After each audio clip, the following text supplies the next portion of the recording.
नमस्कार। आज हम बात करेंगे सहमति की, सम्मति की। पिछली धाराओं में आपने सहमति और सम्मति भी समझा है। उसी को कंटिन्यू करते हुए कि अगर किसी अभिभावक द्वारा अपने बच्चे के सद्भावनापूर्वक कार्य करने के लिए उसके लाभ के लिए किसी तरीके की सहमति दी जाती है, तो क्या उसका जो विधिक भारसारथ अधिकारी है या ऐसा कोई व्यक्ति जो उस बच्चे का गार्जियन है, उसको क्या अपराध की धाराओं से किसी भी तरीके का छूट मिलती है? जी हाँ, निश्चित रूप से धारा 89 है जो ये कहती है कि 12 वर्ष से नीचे के किसी भी बच्चे के लिए सहमति के लिए, किसी भी बच्चे के लाभ के लिए या किसी ऐसे व्यक्ति के लिए जो मानसिक विक्षिप्त है, दोनों के लाभ के लिए अगर किसी भी तरीके का कोई अभिभावक कार्य करता है तो अभिभावक इस धारा के अंतर्गत संरक्षित है, बशर्ते कि उसमें कुछ अपवाद हैं। ये अपवाद को छोड़कर अगर बच्चे के लाभ के लिए किसी भी तरीके का कोई कार्य किया जा रहा है तो वो कार्य विधि द्वारा संरक्षित कहा जाएगा। इसमें 4 अपवाद आते हैं। मैं एक एक करके चारों अपवाद आपको बताता हूं। पहला अपवाद है कि ऐसा कोई कार्य जो किसी की मृत्यु या घोर मृत्यु करने के प्रयास पर लागू नहीं होगा। यानी अगर कोई अभिभावक ये बात जानता है कि इस कार्य से उसके बच्चे की मृत्यु हो सकती है तो उस कार्य की सहमति इस धारा के अंतर्गत संरक्षित नहीं होगी। दूसरा अपवाद है कि ऐसा कोई कार्य जिससे किसी बच्चे की घोर उपाधि, यानी उसको ग्रीवियस हर्ट अगर हो रहा है, कोई बहुत ज्यादा गंभीर चोट हो रही है और ये बात वो जानबूझकर उसका अभिभावक अगर दे रहा है तो यह कार्य भी विधि द्वारा संरक्षित नहीं होगा। तीसरी बात, अगर किसी बच्चे को किसी भी तरीके का ऑपरेशन की जरूरत है और ऑपरेशन लगता है कि इस ऑपरेशन की अगर ऑपरेशन नहीं हुआ तो निश्चित रूप से बच्चे को गंभीर चोट आएगी या उसकी मृत्यु हो जाएगी। यह कार्य तो विधि द्वारा संरक्षित है। लेकिन अगर ऐसा कोई कार्य जो ऑपरेशन की रिक्वायरमेंट में नहीं आता है, ऐसी कोई व्यवस्था, तो वो विधि द्वारा संरक्षित नहीं होगी। यहां पर जो तीसरा अपवाद है वो तीसरा अपवाद लागू होगा कि अगर उसको रिक्वायरमेंट नहीं है और उसके बाद भी अगर किसी भी तरीके का उसके अभिभावक द्वारा सहमति दी जा रही है तो वो सहमति विधि द्वारा संरक्षित नहीं होगी। चौथा अपवाद कि किसी भी तरीके का कोई अबेटमेंट, कोई दुष्प्रेरण भी इस धारा के अंतर्गत संरक्षित नहीं कहा जाएगा। एक उदाहरण से आप समझ लीजिए कि अगर किसी बच्चे को किसी गंभीर बीमारी से जो पीड़ित है, वो हार्ट की हो सकती है, ब्रेन की हो सकती है या शरीर के किसी भी अंग की हो सकती है, अगर उस बीमारी से पीड़ित बच्चे का त्वरित इलाज नहीं किया गया तो उस बच्चे को गंभीर परिणाम भुगतने पड़ेंगे, उसकी मृत्यु हो सकती है। ऐसी स्थिति में अगर उसका जो संरक्षक है अगर किसी भी तरीके की सहमति डॉक्टर को देता है तो वो जो संरक्षक होगा वो उस कार्य के लिए संरक्षित होगा अगर उस कार्य से बच्चे को किसी भी तरीके की क्षति होती है,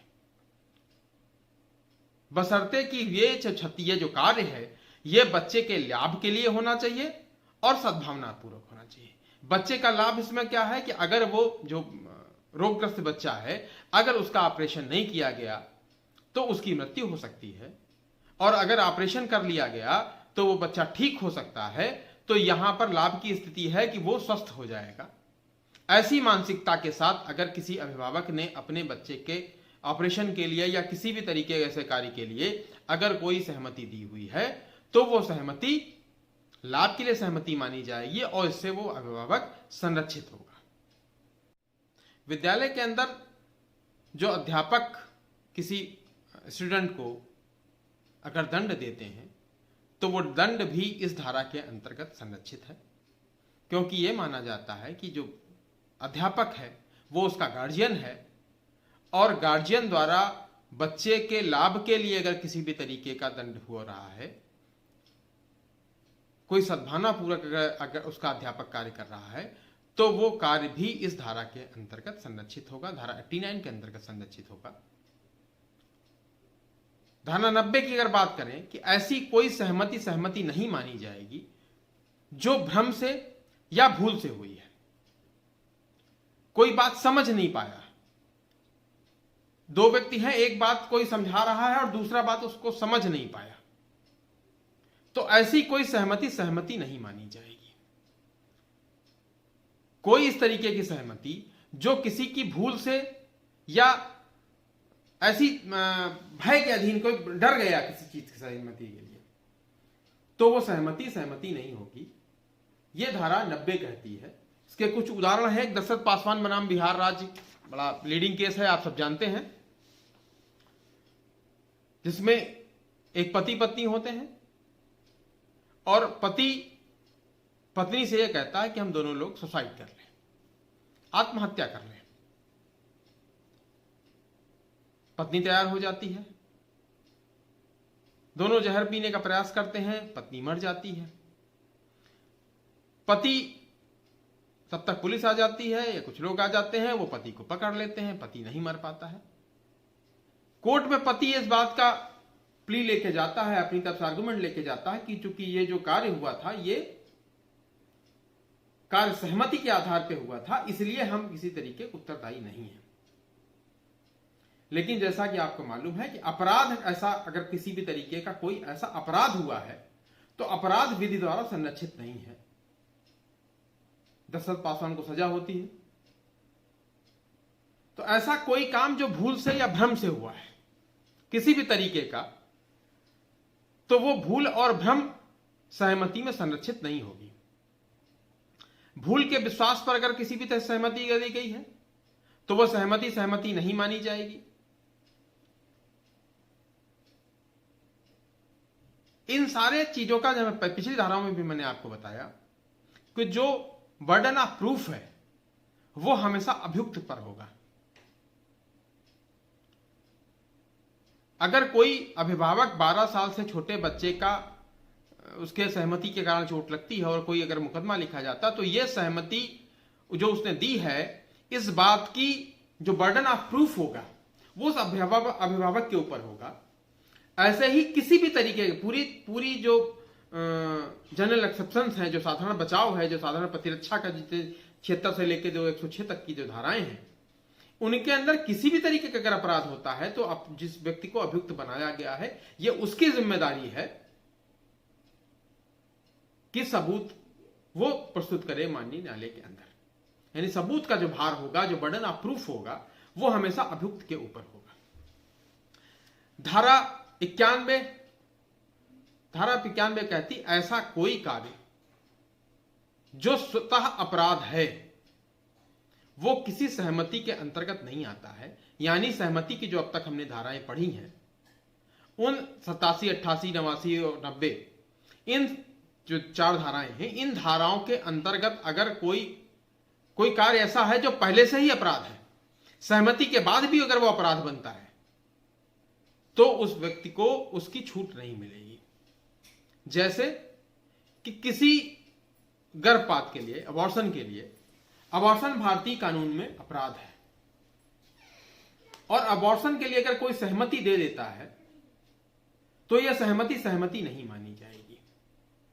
ऐसी कोई सहमति जो 87, 88, 89 और 90 में जो पिछली 4 धाराओं में हमने आपसे डिस्कस किया, उनमें उन सारे उसके अंदर अगर सहमति अबॉर्शन की है, गर्भपात की है अगर, तो वह सहमति नहीं मानी जाएगी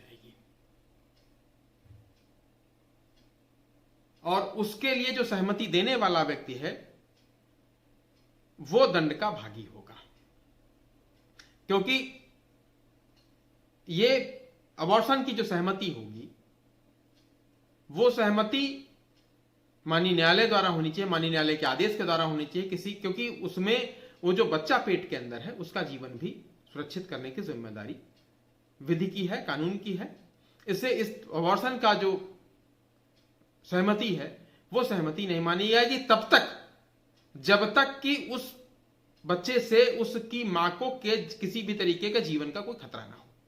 यानी बच्चा अगर पेट में मर जाए, बच्चे से ऐसी कोई बीमारी पैदा हो जाए जो उसकी मां को क्षति पहुंचा रही है, अगर मां को क्षति पहुंचाने के लिए उसकी सहमति लेकर अगर अबॉर्शन किया जा रहा है, क्योंकि अब यहां पर जिम्मेदारी है उस मां की जान बचाना। अगर मां की जान बचाने के लिए किसी भी तरीके का अबॉर्शन किया जा रहा है तो वो अबॉर्शन विधि द्वारा संरक्षित होगा। इसके अलावा किसी भी तरीके का जो अबॉर्शन होगा वो संरक्षित नहीं होगा। सिर्फ एक ही कंडीशन संरक्षण की है कि वहां पर संरक्षण मां की जान को बचाना है। अगर मां की जान के बचाने के लिए संरक्षण लिया जा रहा है, संरक्षित किया जा रहा है, तो वो धारा 91 में होगा।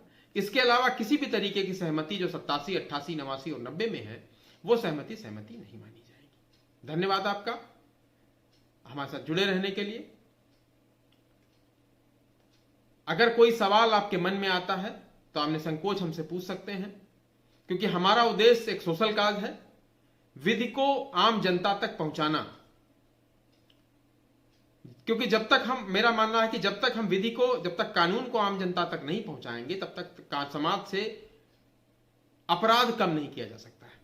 अपराध को कम करने के लिए जरूरी है कि हर व्यक्ति शिक्षित हो, हर व्यक्ति कानून का ज्ञानी हो, और जिससे वो अच्छे और बुरे को समझ सके, अपने अधिकारों को समझ सके, अपने अधिकारों के लिए लड़ाई लड़ सके।